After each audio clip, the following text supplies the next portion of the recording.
محترم ناظرین و سامعین، السلام علیکم ورحمۃ اللہ وبرکاتہ۔ استقبال ہے آپ کا Bharat Urdu Times YouTube channel پر۔ دوستو، اس وقت آسام سے بہت بڑی خبر سامنے نکل کر آ رہی ہے۔ آپ سے گزارش ہے مکمل ویڈیو سماعت فرمائے۔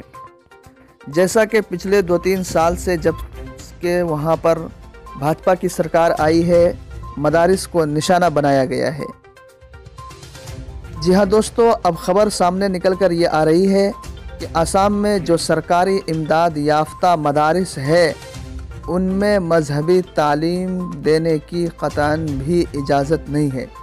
اس پر گوہاٹی ہائی کورٹ نے اپنے فیصلے کو برقرار رکھتے ہوئے وہاں پر اب مدارس میں دینی تعلیم نہیں دی جائے گی، اس پر مکمل طور پر روک لگے گی۔ آئیے اس پر تفصیلی روشنی ڈالتے ہیں۔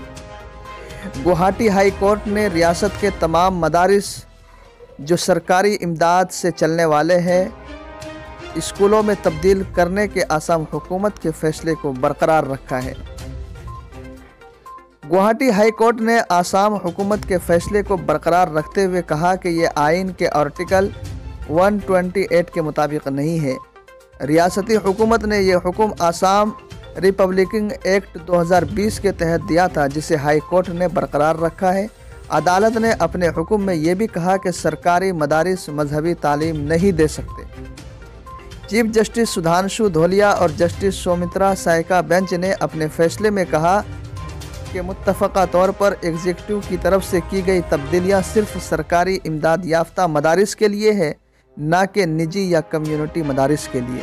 اس فیصلے کے ساتھ ہی ہائی کورٹ نے ایکٹ کی درستگی کو چیلنج کرنے والی درخواست خارج کر دی ہے۔ یہ عرضی گزشتہ سال 13 افراد کی جانب سے دائر کی گئی تھی۔ ہائی کورٹ نے اپنے حکم میں کہا کہ مکمل طور پر سرکاری مدارس میں مذہبی تعلیم آئین کے آرٹیکل 128 کے مطابق نہیں ہے۔ عدالت نے واضح کیا ہے کہ صوبائی مدارس کے اساتذہ کی نوکری نہیں جائے گی، ضرورت پڑنے پر انہیں دوسرے مضامین پڑھانے کی تربیت دی جائے گی۔ جی ہاں دوستو، آسام سے یہ بہت بڑی خبر مدارس کے لیے